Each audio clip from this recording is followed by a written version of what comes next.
So here we are, our final episode of the My Green Business podcast in partnership with Fujitsu. So net zero targets have been set and measurements have been put in place. Now what? For many organisations, embedding sustainability targets beyond the corporate management level is proving to be a challenge. So the strength of an organisation depends on its people. Every employee has a role to play in supporting their business to succeed, and the same can be said when it comes to achieving net zero. But with rising temperatures, global weather warnings, and an increase in natural disasters, people are feeling helpless. The climate crisis is overwhelming, and how can organisations support employees so that they feel empowered to drive change and reach decarbonisation targets? I'd like to introduce you to our four guest panelists today. We have Sarah Jane-Littleford, Head of Responsible Business at Fujitsu. We've got Gerard Lavin, Field Chief Technology Officer, EMEA at Cloud Software Group. We've got Clare Martin, Purpose, Climate, DE&I Curriculum Lead at NatWest Group, and James Doyle, Head of Operations at Octopus Energy.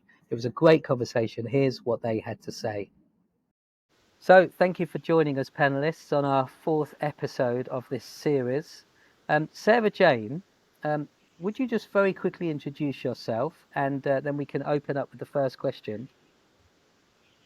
Absolutely. Thanks, Jarvis. So my name is Sarah Jane-Littleford, and I work for Fujitsu. I have a dual role at Fujitsu, one part of which is heading up responsible business for a region of Fujitsu that we call Global Delivery. It's 9 countries across the world. And the other part is looking at ESG strategy for Fujitsu offerings. Great, Sarah Jane. So Fujitsu, a huge organisation. So how are your employees feeling about the climate crisis, and what would you say the overall feeling is among your teams? So our employees are very focused on the climate crisis and really overall ESG. So the Fujitsu purpose, which was rolled out just a couple of years ago, is all about making the world more sustainable through technology. So this is really at the core of everything we do. It's how we make business decisions. It's how we drive our teams forward. So absolutely, climate change is a huge part of that. Okay, brilliant. Thank you. And, Claire, in fact, would you introduce yourself and where you're from? Yeah, sure. So my name's Clare Martin and I'm from NatWest Group. My role is curriculum lead and I look at all of the curriculum or education strategies, if you like, for the group for purpose, embedding purpose, as Sarah has mentioned, that they do at Fujitsu, climate and diversity and inclusion as well. Okay, brilliant. And would you add anything in terms of how your employees are feeling about the climate crisis? Because it'd be really useful to get different perspectives. Actually, very similar. So in 2020, we announced our purpose-driven strategy as well, with a key focus on climate change and nature and biodiversity more broadly now, really looking at some of the wider environmental factors and the social factors within that. So our colleagues have been on that journey since 2020 and the momentum has absolutely swelled since that point. And there's huge desire to make change across the organisation and across the industry. Yeah, lovely. So you're responsible for a learning and development strategy, and I suppose that supports, all the colleagues and customers, suppliers, helping them to transition to a low carbon economy, and I guess a more sustainable and inclusive future, which is what we're all hoping for. But how has this been received by the employees? Like, because you're kind of, they come to work, they've obviously got their jobs to do, and then you're kind of adding this extra flavor into the conversation. How is it received by the people? Yeah, completely. I mean, it's a huge spectrum, right? So there's over 60,000 colleagues at NatWest Group. So it's a real spectrum of different attitudes around it. I think overall there's a real buy-in to the concept of purpose-driven business and actually going after sustainable long-term profits whilst trying to solve some big societal problems. So I think conceptually it is, but actually when you bring it down to an individual basis, that's part of what my role is actually just how do you activate that? How do you enable colleagues to understand what their role in climate change is, whether that's professionally or personally? especially when they aren't working in a perceived direct, role facing into climate change or supporting our customers or suppliers. Okay, yeah, it must be. Yeah, I mean, NatWest are one of the kind of leading companies, I guess, when it comes to purpose. Certainly, we've known about them, and they seem to be leading the way in many ways. So thank you for that. Joey, question for you, and this is, firstly, you could just very quickly introduce yourself. Sure. So Jarvis, I'm Gerard Lavin. I'm a field CTO at Cloud Software Group. So Cloud Software Group may not be as well known, but we're made up of a merger of two organizations called Citrix and Tipco. And I have, as well as the day job, I organize a sustainability focused ERG as well within the business. Brilliant. Thank you very much. So you should have a good insight knowledge on this. So in light of the merger, I mean, that's probably quite a big question. Has this affected your sustainability engagement with staff? Well, it's affected a lot of things, I think it's fair to say. We've gone through some significant change in the last, it's almost 6 months now. Not only did we merge, we also went from being a public business to a private entity. So I think there was a number of changes that's brought about. I think from the level of engagement and the level of interest that we've seen from our staff, that hasn't changed. And if anything, I think what we've seen is, despite everything else that was happening, restructuring, changes of focus, changes of business model, we still had our staff pushing our senior leadership for answers on these questions, both formally and informally. And I'm happy to say that we've seen progress with that. And the private equity organizations, Vista and Elliott, who are involved in creating Cloud Software Group, they themselves have a number of ESG and very specific sustainability focused goals as well. Very good, very good. I mean, look, why do you think it's important for everyone in an organization to rally behind targets and be on the same page? Like, from your perspective, why is that important? Well, I think there's two things. I would say it's important to have targets to run at. I mean, as a business, we need to have targets that we can go back to our customers as well. We're suppliers, we're part of their supply chain. We need to be able to say that we've signed up to specific targets. We have particular goals for decarbonisation ourselves. We need evidence for that. I think that then if we take that back internally, that gives us evidence that we can provide to our own employees as well, right? It's, people are very, I think, much more sensitive to greenwashing than they were a few years ago. They're also more informed because the climate crisis had made this, headline news for people. I mean, not every organization is as lucky to have, somebody like Clare who's focused on the actual, education internally, but even I think individuals themselves are educating themselves. But I also like the idea of, having targets, having goals that we can rally to. It also gives you something, some of your more passionate individuals in the organization, something to be in opposition to. It allows them to say these goals aren't good enough and these targets aren't good enough and we need to do more. So that makes for interesting conversations, challenging conversations. But if you don't state what you're going to do, it remains kind of woolly for everyone, both those in support and those in opposition as well. Fantastic. And I mean, I can see the rest of you nodding there. Sarah, Jane, Claire, James, did you want to build on that or add anything from your internal perspective? I think just on that last point, we've seen the same at NatWest Group as well, around the emergence of actually colleagues taking matters into their own hands. We've got a number of employee-led networks internally, rallying the troops and that grassroots movement around a whole number of different areas. And our Sustainable Futures Network is the newest, but it was put in place a few years ago, and there's about 5,000 employees within that, really trying to make change across the organization from bottom up, and be that conscious of the organization and challenge where it's needed to be, or bring in different products and propositions to support colleagues. So as much as I'm leading on the education strategy from the top down and building that capability we need in order to reach our ambitions, there is still huge desire and momentum from our employees through employee-led networks. It's really Fantastic. about enabling employees to bring their personal passions into the workplace, right?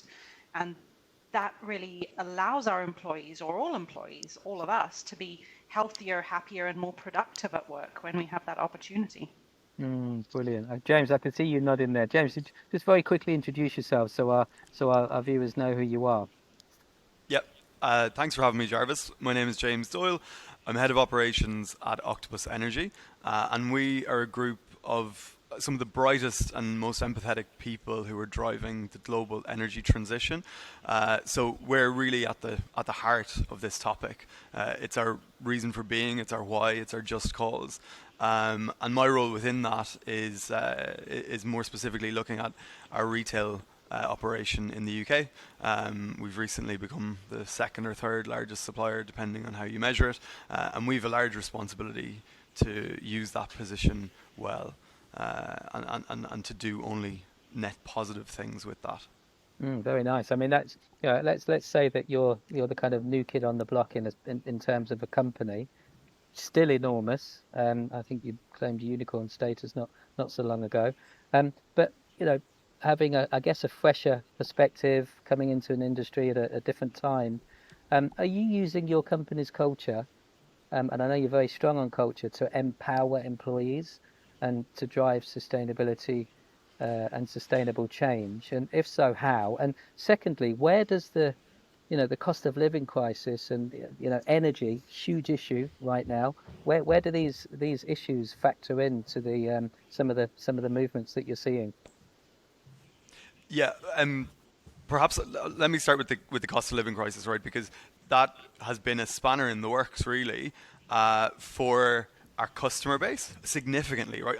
Spanner in the works is a very light, actually, term. It's been really damaging to our customers, and it's been really challenging to our team as well. And particularly the last 18 months, we've found it really tough to make sure that we don't lose sight of what we're seeking to drive, and that we seek out opportunity within this crisis to drive the transition of our industry at an even greater rate. And I think we've done that in many different ways, right? We've been quite opportunistic about looking at mediocrity in terms of commitments and service level by a lot of our competitors, and we've been pretty unapologetic about doing so as well. And I think the cost of living crisis is a gas crisis in many respects, and it has exposed our reliance on that fossil fuel quite transparently, and we've been using that in terms of how we communicate what the future can look like, and what parts of the future we're living in terms of the products and offerings we have now. And then the first part of your question was about engagement and what's being done locally, and I think Claire mentioned it earlier about kind of decentralizing and not having this as a top-down approach, and that's very much that's our culture regardless, right? We're an organization now active in 13 countries. We've got around 8 offices in the UK, and we've got a pretty large remote workforce, and we give those teams locally the space, the autonomy, the money as well, so that they can come up with some of their own solutions about what's important to them in terms of sustainability. And things are really important to them in terms of sustainability. That's, for most of them, the reason why they're with us, because they care to do something about the problem instead of being disabled by it. Very good. What would be a real standout project that you've seen, or a community-led initiative that you've seen that you'd like to share with us? Yeah. So for me personally, I'm involved in a lot of our new offices. I look after our property portfolio, and so I'm involved in fit out, the selection of property, the fit out of that office, and then our use of it and our activity within it, and we've just. Well, it's maybe a year ago, but there's still elements of I'm working on today. We've completed a new office in Manchester, in the city centre there, and so much thought and effort went into the choices we made for furniture, the supply chains that we could access in that local region across the northwest and towards Leeds as well, where we were going to be able to upcycle and recycle existing furniture that we had, and going to really sustainable producers, looking quite deeply at the contractors and subcontractors that would be working, looking at the commutes attached to them coming to do the work, and then the use of the office today in terms of what's working and what's not working, and being very conscious about waste as well. So that for me is a standout one, because that industry, I was really surprised by how much that industry focuses on not reusing furniture and throwing things out after a couple of years. So that one stands out. Very good, very good. I can see the rest of you nodding as well. I mean, if there was a project within your organisation that you just think's really cool and very really dealing with the problem. Anybody got anything that they'd like to share? I'd love to jump in on this Please one, do, Jarvis. please do. In India, we work really closely with an NGO called SHARP, which is focused on healthcare. And we have sponsored with them what's called a medical health unit.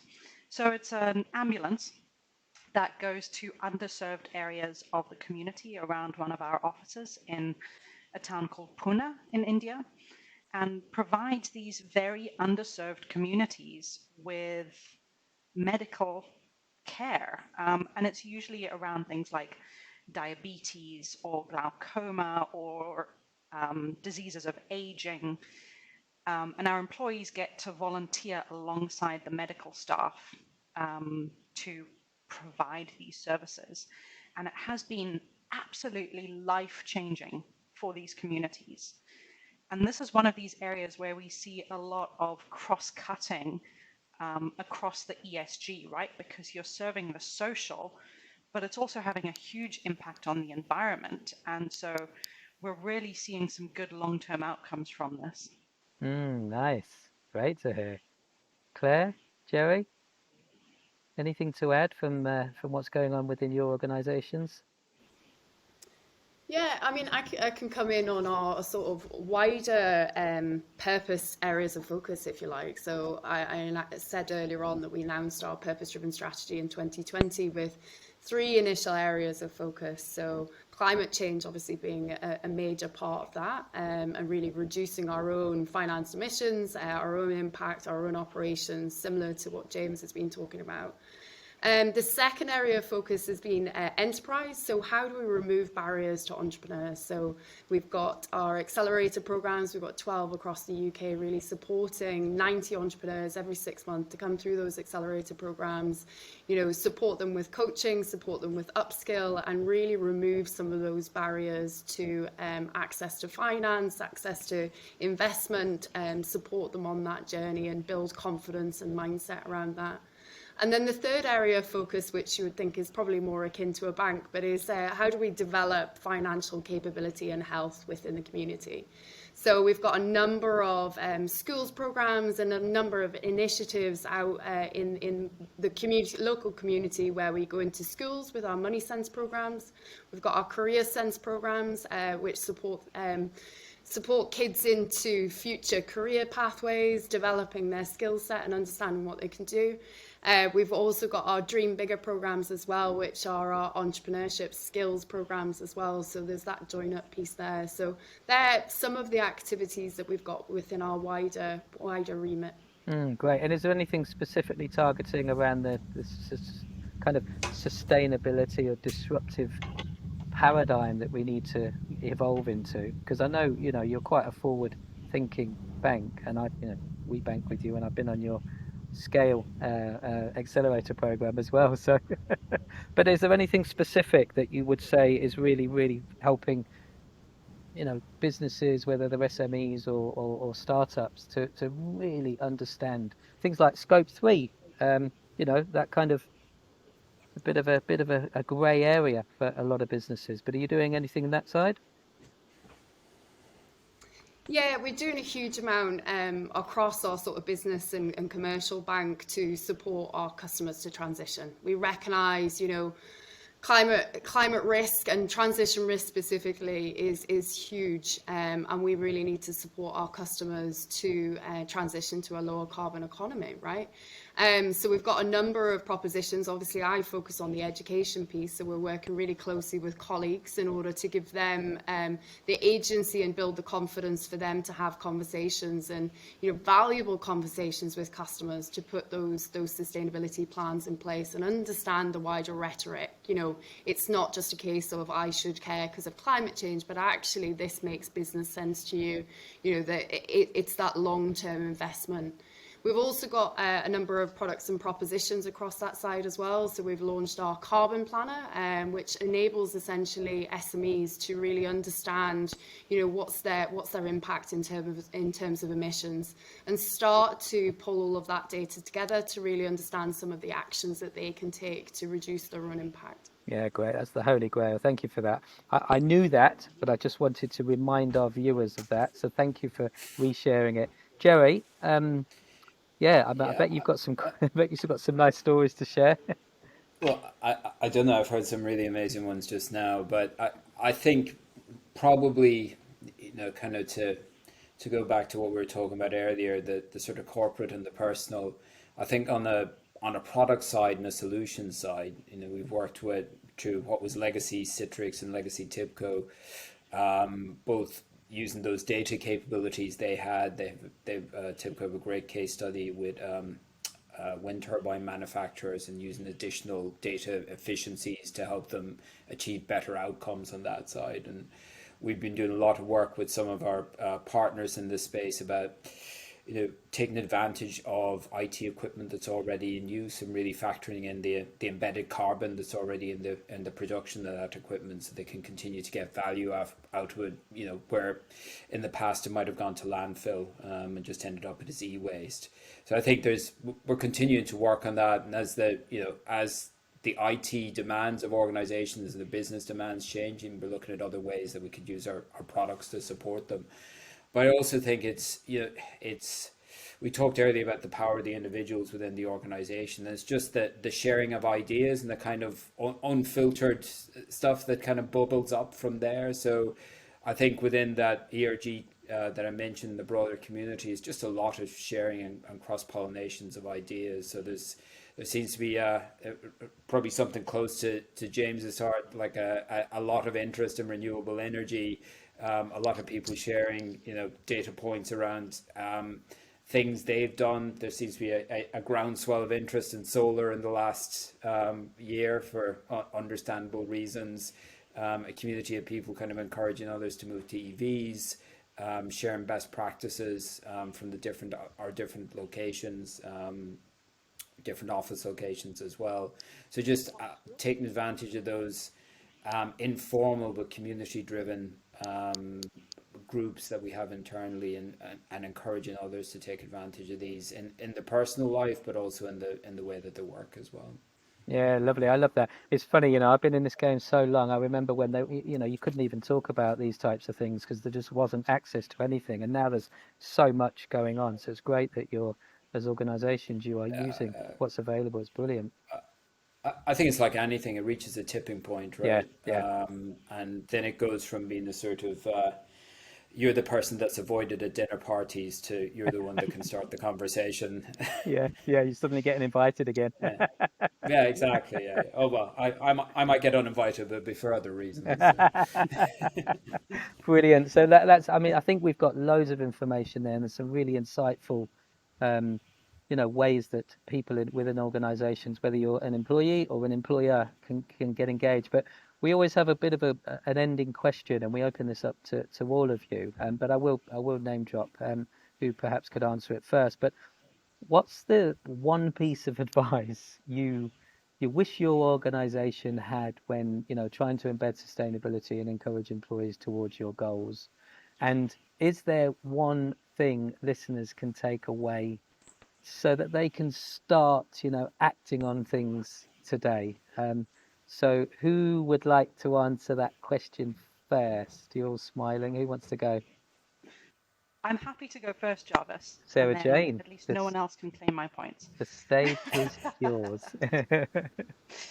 So I think what we as Fujitsu found initially challenging, but also continue to find challenging, is global variations across the world in how we approach sustainability, regulations in this area, and just kind of general cultural approaches to it. So we do obviously set our strategy at a global level from our HQ in Japan, but there is some variation in how we implement this in different regions and in countries within those regions, and then in the office locations within those countries. And just making sure that we standardize this and move everyone towards the same general outcomes continues to be something that we struggle with. Yeah, I'm not surprised. I'm not surprised because culturally, I mean, it's. I was in India for 3 months, and you talk about sustainability in some areas, and people just look at you completely goggle-eyed, and then in other parts, it's like, oh yeah, it's very much a part of the new cities format. So thank you for that, Sarah Jane. Appreciate that. So should we do ladies first and ask Claire next? Thank you. I mean, I'm going to stay close to home, right? So I think my one piece of advice is educate yourself, right? So it all starts with awareness. And I think if you're unsure about what to do or what action you can take, I think that's the first step. Seek out information. We're not short of it. As we've talked about, there is lots and lots of education out there for people to understand actually what actions that they can take. And I think, something that we use internally, so we've got a partnership with the University of Edinburgh in order to deliver our education strategy. And we use a really, really simple tool called the Spheres of Influence. Just really supports people to understand or start to block out some of the overwhelm that we get with sustainability and climate. So really think about that inner sphere of control. What can I control myself? What are some of the actions that I can do either personally or professionally that will support me to reduce my own impact?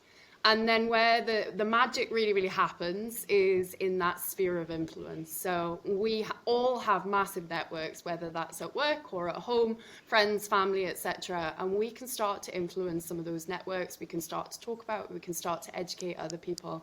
And the wider sphere is the bit that, the wider sphere of concern that we can just stop and put to bed and not focus on because it's overwhelmed. Actually, if we focus on those two inner circles, that's when we start to get action and collective action. Lovely. Talk about macro and micro there. That's fantastic from Sarah Jane and Claire. Brilliant. Love that. So, James, we'll go to you because we haven't heard from you for a while. Yeah. Piece of advice, I suppose. Most organizations, I think we can take it for granted that there's going to be a number of people who care deeply about this topic, and that number of people is only growing over time.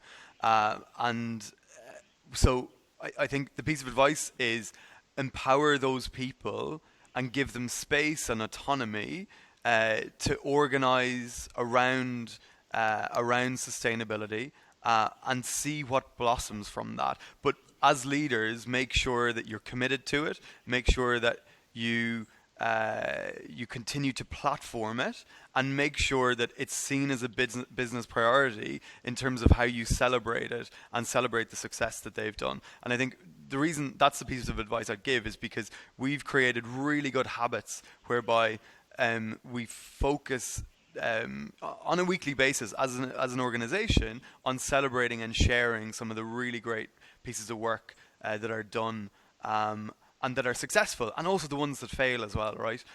So give people the power.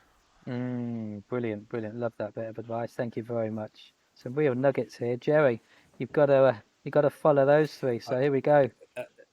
I know. Thanks for that, Jarvis. I think James, Claire, and Sarah have said a few things probably more eloquently than I will, but I think the empowerment and the community part of it. There's, I think, with circles of influence. Maybe Claire used the term like that.